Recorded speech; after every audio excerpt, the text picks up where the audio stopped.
नमस्कार, मी अजिंक्य भातंब्रेकर. तुम्ही पाहताय न्यूज 18 लोकमत. स्पीड न्यूज मध्ये आता आपण महत्त्वाच्या घडामोडींचा वेगवान आढावा घेऊया. मुंबईतल्या मालाडच्या मालवणी भागामध्ये एका 4 मजली इमारतीचा भाग कोसळला. शेजारच्याच 2 मजली इमारतीवर हा भाग कोसळल्याची माहिती मिळतेय. काल रात्री 11:30च्या सुमारास ही दुर्घटना घडली. न्यू कलेक्टर कंपाऊंडमध्ये ही इमारत होती.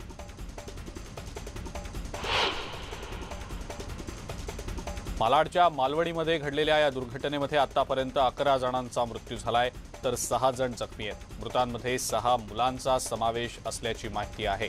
सध्या जेसीबीच्या सहाय्याने ढिगारा बाजूला करण्याचं काम सुरू आहे. जखमींवर सध्या हॉस्पिटलमध्ये उपचार सुरू असल्याची माहिती मिळते.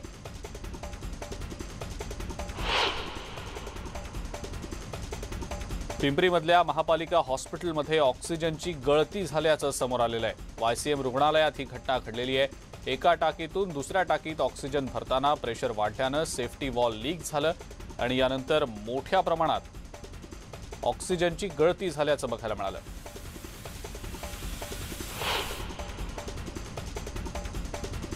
कल्याणमध्ये 6 महिन्यांच्या बाळाचं अपहरण करण्यात आल्याचा धक्कादायक प्रकार घडलाय. बाळाची विक्री करण्यासाठी अपहरण करण्यात आल्याची माहिती समोर आलेली आहे. सीसीटीव्हीमध्ये ही सगळी घटना कैद झाल्यामुळे हा प्रकार उघडकीला आलाय. दुसरीकडे पोलिसांनी केवळ 48 तासातच आरोपींना जेरबंद केलाय. या प्रकरणी 5 आरोपींना गजाआड करण्यात आलाय. मंगळवारी मुख्यमंत्र्यांसोबत राज्याच्या शिष्टमंडळानं पंतप्रधान नरेंद्र मोदींची भेट घेतली होती. त्यांच्या या कृतीचं चंद्रकांत पाटील यांनी स्वागत केलंय. त्यांनी केलेल्या काही मागण्यांचं देखील आपण स्वागत करत असल्याचं त्यांनी म्हटलंय. पण मराठा आरक्षणासंदर्भातली मागणी ही दिशाभूल करणारी आहे. मराठा आरक्षण आणि केंद्राचा काहीही संबंध नाही, तो राज्य सरकारचा अधिकार आहे, अशी टीका चंद्रकांत पाटील यांनी राज्य सरकारवर केलेली आहे.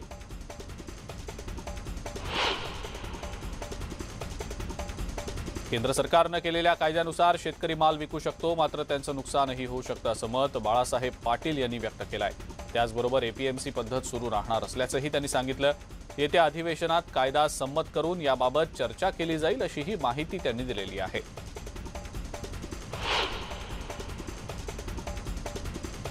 बाळासाहेब थोरात यांनी राष्ट्रवादी काँग्रेसचे अध्यक्ष शरद पवार यांची भेट घेतली. केंद्रानं केलेल्या कृषी कायद्यांमध्ये असलेल्या त्रुटींबाबत त्यांनी चर्चा केली. 5 जुलैपूर्वी पावसाळी अधिवेशनात कायदा आणणार असल्याचं बाळासाहेब थोरात यांनी सांगितलेलं आहे. केंद्र सरकारनं पीक विम्याची नियमावली देशभर लागू केल्यानंतर पीक विम्याचे 5,800 कोटी रुपये जमा झालेले आहेत. या रकमेतून शेतकऱ्यांना 800 ते 1,000 कोटी रुपये नुकसान भरपाई मिळू शकते. याबाबत चर्चा सुरू असल्याची माहिती दादा भुसे यांनी दिलेली आहे. त्याचबरोबर विमा कंपन्यांच्या नफ्याला मर्यादा घालण्याबाबत मॉडेल लागू करण्याचा विचारही सुरू असल्याची माहिती त्यांनी दिली आहे. बीड जिल्ह्यात पीक विम्याचा जो पॅटर्न सुरू आहे याबाबत केंद्र सरकारच्या पातळीवर पाठपुरावा करण्यात येत असल्याचंही त्यांनी सांगितलं.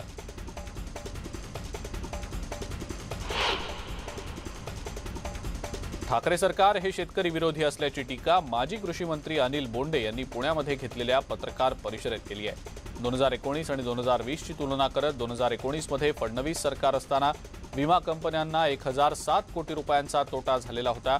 मात्र 2020 मध्ये ठाकरे सरकार असताना विमा कंपन्यांना 4,234 कोटी रुपये नफा झाल्याची आकडेवारी त्यांनी सादर केली आहे. 2019 मध्ये नुकसान भरपाई च्या अंतर्गत 85 लाख शेतकऱ्यांना लाभ मिळाला होता. मात्र ठाकरे सरकारच्या काळात 15 लाख शेतकऱ्यांनाच लाभ मिळालाय. ठाकरे सरकार हे निष्ठुर असून विमा कंपन्यांचा लाभ करून देत मोठा विमा घोटाळा ठाकरे सरकारनं केल्याचा आरोप देखील अनिल बोंडे यांनी केलाय. काँग्रेसचे प्रदेशाध्यक्ष नाना पटोले यांनी बंजारा समाजाची काशी म्हणून ओळख असलेल्या वाशिम जिल्ह्यातल्या पोहरादेवी इथं भेट दिली आहे. या दरम्यान पारंपरिक पद्धतीनं त्यांचं बंजारा समाजानं स्वागत केलं. त्यांनी संत सेवालाल महाराज समाधी, संत रामाराव महाराज समाधी, जगदंबा माता यांचं दर्शन घेतलं. बंजारा समाजाचे धर्मगुरू पीठाधीश बाबूसिंग महाराज आणि इतर महंतांनी मराठा आरक्षणाप्रमाणे देशातल्या 15 कोटी बंजारा समाजाला अनुसूचित समाजाप्रमाणे आरक्षण देण्याची मागणी निवेदनाद्वारे केलेली आहे.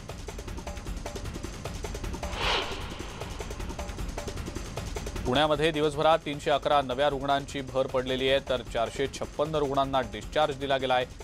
कोरोनाबाधित 23 रुग्णांचा मृत्यू झालाय। पुण्यामध्ये एकूण पॉझिटिव्ह रुग्णसंख्या 47,039 इतकी आहे। पुण्यातली ऍक्टिव्ह रुग्णसंख्या 3,539 इतकी आहे।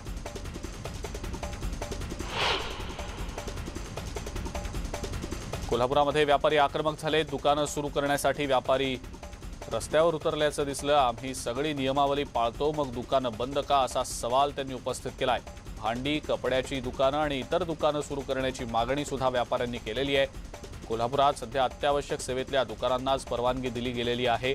चेंबर ऑफ कॉमर्सच्या नेतृत्वाखाली व्यापाऱ्यांनी हे आंदोलन केलं।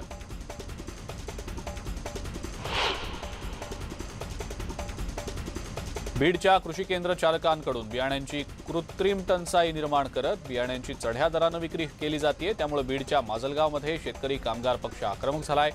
चढ्या दरानं बियाण्यांची विक्री करणाऱ्या कृषी केंद्रांवर कारवाई न करता माजलगाव तालुका कृषी अधिकारी त्यांना पाठीशी घालण्याचं काम करतायत, असा आरोप शेकापचे नेते भाई मोहन गुंड यांनी केलाय। तालुका कृषी अधिकाऱ्यांच्या रिकाम्या खुर्चीला हार घालून कार्यालयासमोर अधिकाऱ्यांच्या नावानं बोंबा मारो आंदोलन देखील करण्यात आलं।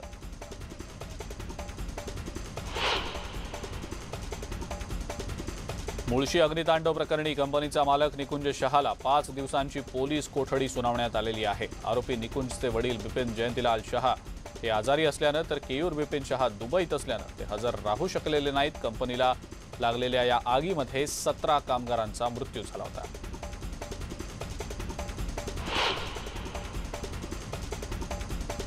नागपुरात कोविडमुळे आईचा मृत्यू झाल्यानं डॉक्टरांनी 7 महिन्यांच्या गर्भवतीची सर्जरी करून बाळ बाहेर काढलं। बाळ 7व्या महिन्यात जन्माला आलं असल्यानं त्याला आईच्या दुधाची गरज होती आणि त्यासाठी सोशल मीडियावर मोहीम चालवली गेली।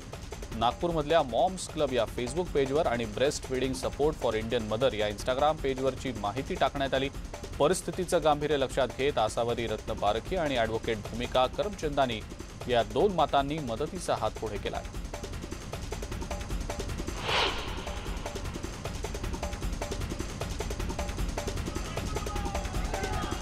सेवन लव्ज या चौकातनं जाणाऱ्या पुलाचं शिवसेनेनं उद्घाटन केलंय। अधिकृत उद्घाटन होण्याआधीच पूल वाहतुकीसाठी खुला करण्यात आलाय। शिवसेनेच्या पदाधिकाऱ्यांनी बॅरिकेड्स हटवून हा पूल खुला केलाय।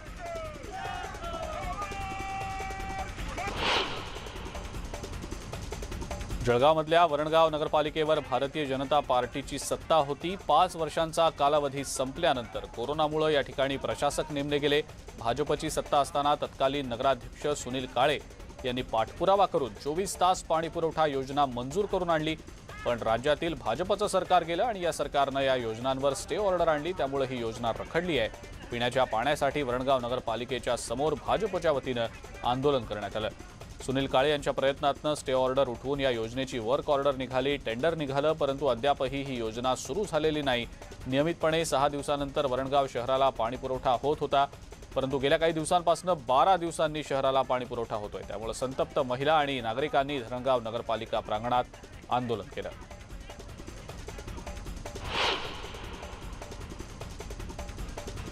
चंद्रपूर शहरातल्या प्रकाश ओगले यांच्यावरील जात पंचायतीच्या बहिष्कार प्रकरणी जात पंचायतीच्या 7 जणांवर गुन्हा दाखल झालाय। प्रकाश ओगले यांच्यावर जात पंचायतीनं 15 वर्षांपासून सामाजिक बहिष्कार घातला होता। प्रकाश ओगले यांचा रविवारी मृत्यू झाल्यावर जात पंचायतीनं त्यांच्या अंत्यसंस्काराला जाऊ नये म्हणून प्रकाश ओगले यांच्या नातेवाईकांना धमकी देत जातीतनं बहिष्कृत करण्याचा इशाराही दिलेला होता।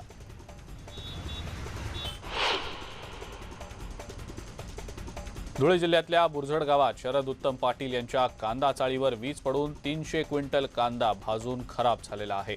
जिल्ह्यात पावसानं दमदार हजेरी लावलेली आहे। या पावसात शेतकऱ्यांचं आणि वीज वितरण कंपनीचं देखील मोठं नुकसान झालंय। शरद पाटील यांच्या शेतात विजांच्या कडकडाटासह जोरदार पावसानं हजेरी लावलेली होती। या दरम्यान शेतातल्या कांदा चाळीवर वीज कोसळली आणि त्यामुळे कांदा भाजून खराब झाला। उर्वरित कांदा पावसात ओला झाल्यानं पाटील यांचं मोठं आर्थिक नुकसान झालंय। दरम्यान शासनानं आर्थिक मदत करावी अशी मागणी त्यांनी केलेली आहे।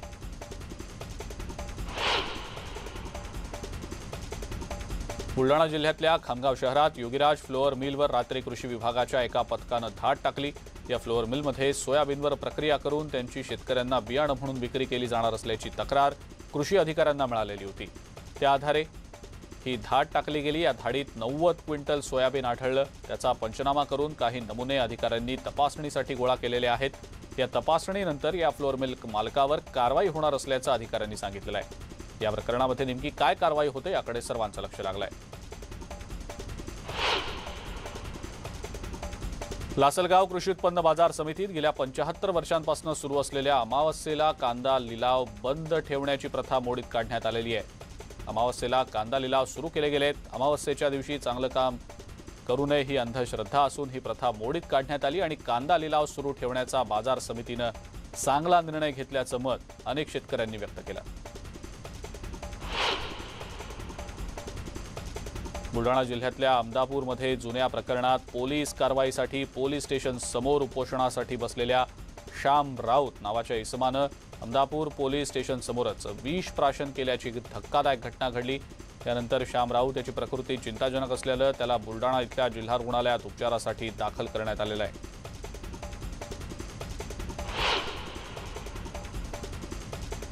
रत्नागिरीमध्ये पावसाच्या पाण्यामध्ये घातक रासायनिक सांडपाणी सोडण्यात आल्याचा धक्कादायक प्रकार घडलाय। लोटे एमआयडीसी परिसरात ही घटना घडली आहे। 2 दिवसांपूर्वी हेच पाणी प्यायल्यानं 3 म्हशींचा मृत्यू झाला होता तर 9 म्हशी अत्यवस्थ होत्या। रासायनिक सांडपाणी अजूनही सोडण्यात येत असल्या कारणामुळे जलस्रोत दूषित होत आहेत।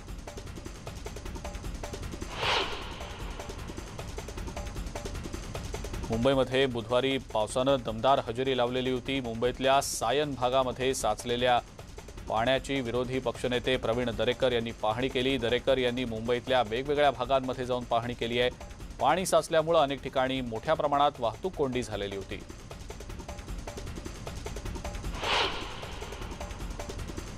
मुसळधार पावसामुळे मुंबईतली मिठी नदी ओसंडून वाहू लागलेली आहे तर कुर्ला परिसरात देखील सखल भागांमध्ये मोठ्या प्रमाणावर पाणी साचलंय। दरवर्षी या भागामध्ये पाणी साचतंच असं काही नागरिकांनी सांगितलं।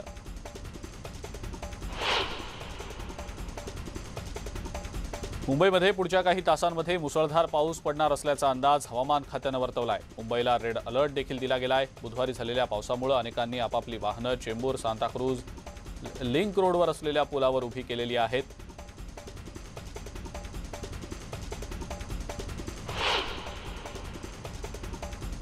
मुख्यमंत्री उद्धव ठाकरे यांनी मुंबईतल्या पालिकेतल्या कंट्रोल रूमला भेट देऊन मुंबईतल्या पावसाचा आढावा घेतला। यासोबतच त्यांनी ठाणे, रायगड, रत्नागिरी, सिंधुदुर्ग, पालघर या जिल्हाधिकाऱ्यांकडून परिस्थितीचा आढावा घेतला।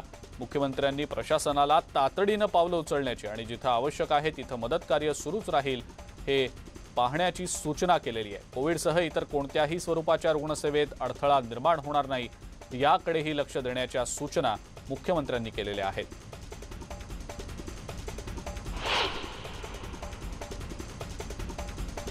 मुंबईची तुंबई झाली, मुंबईत पाणी भरून दाखवल्याची टीका विधान परिषदेचे विरोधी पक्षनेते प्रवीण दरेकर यांनी केलेली आहे।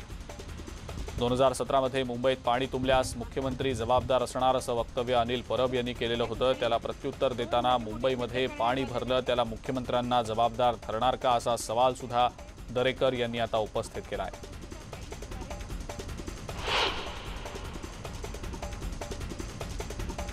पहिल्याच पावसात मुंबईची पुन्हा तुंबई झाल्यामुळे भाजपचे नेते आमदार आशिष शेलार यांनी जोरदार टीका केली आहे। डेब्रिजच्या गोण्या जशाच्या तशा नाल्यात टाकल्यामुळे आणि मलाईच्या गोण्या कंत्राटदारांच्या खिशात गेल्यामुळे मुंबईत पाणी साचलं अशी टीका शेलार यांनी केलेली आहे।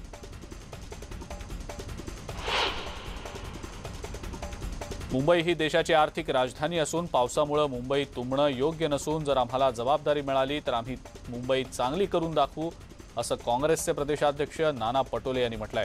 ते वाशिम जिल्ह्यात कोविड रुग्णालयांची स्थिती पाहण्यासाठी आले असता आयोजित पत्रकार परिषदेमध्ये बोलत होते।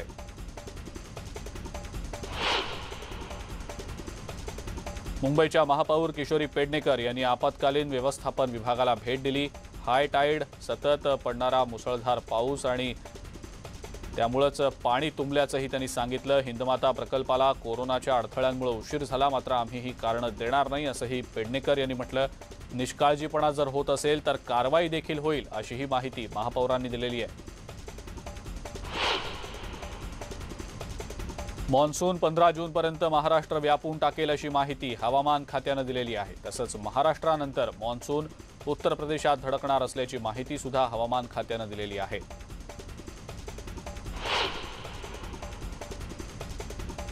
जालना जिल्ह्यामध्ये सलग तिसऱ्या दिवशी वादळी वाऱ्यासह मुसळधार पावसानं हजेरी लावली। शहरासह ग्रामीण भागात देखील पावसाचा जोर दिसला। हवामान खात्यानं आधीच अतिवृष्टीसह पूरसदृश परिस्थिती निर्माण होईल अशी शक्यता वर्तवलेली होती। त्यामुळे प्रशासकीय यंत्रणा सज्ज आहे। मात्र मुसळधार पावसामुळे परिसरातली शेती जलमय झाल्याचं बघायला मिळालं।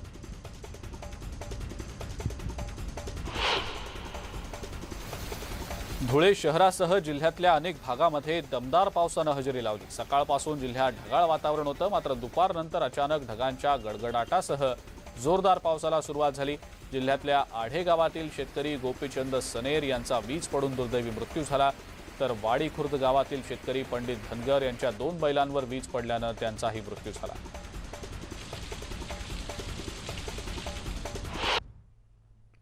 ब्रेकनंतर स्पीड न्यूजमध्ये आपण इतरही महत्त्वाच्या बातम्यांचा आढावा घेऊया। पावसाळ्यामध्ये पर्यटन स्थळांवर येण्यास ठाणे जिल्हाधिकाऱ्यांनी पर्यटकांना बंदी घातलेली आहे। मात्र असं असताना देखील पहिल्याच पावसात कल्याण जवळच्या मलंगगड डोंगर पायथ्याशी अनेक तरुणांच्या चक्क ओल्या पार्ट्या रंगल्याचं बघायला मिळालं।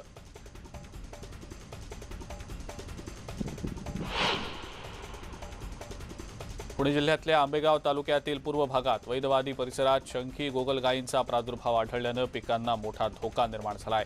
या शंखी गोगलगाय आकारानं मोठ्या आहेत, कमी वेळात शेतातली पिकं फस्त करत असल्यानं शेतकऱ्यांपुढे नवं संकट उभं ठाकलंय। या ठिकाणी उपविभागीय कृषी अधिकारी मनोज कुमार ढगे यांनी भेट देत संबंधित शेतकऱ्यांना नेमक्या काय उपाययोजना कराव्यात या संदर्भातली माहिती दिली। नारायणगाव इथल्या कृषी विज्ञान केंद्रातले शास्त्रज्ञ देखील या ठिकाणी भेट देणार आहेत। अकोला जिल्ह्यातल्या कंचनपूरमधले गावकरी गेल्या 15 दिवसांपासून मोठमोठ्या 3 नागांमुळे भयभीत झालेले होते। लहान मुलं आणि जनावरांना सर्पदंश होण्याची भीती गावकऱ्यांना सतावत असतानाच अकोल्यातील सर्पमित्र बाळ काळणे यांनी या 3ही विषारी नागांना पकडलं। सर्पमित्रानं या भल्या मोठ्या 3 नागांना पकडल्यानंतर गावकऱ्यांनी सुटकेचा निश्वास टाकला। पकडलेल्या नागांना जंगलात सुखरूप सोडून देण्यात आलेलं आहे। नागपूर जिल्ह्यातल्या सवंगा शिवारात अस्वलं आढळली आहेत। अगदी गावाशेजारीच ही अस्वलं दिसल्यानं परिसरात भीतीचं वातावरण आहे। हा भाग बोर अभयारण्याला लागून असल्या कारणामुळे जंगली प्राण्यांचा वावर या भागात वाढत चाललेला आहे।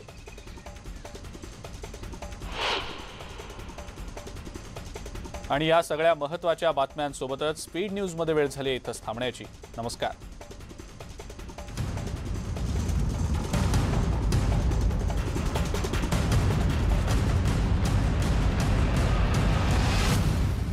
फक्त न्यूज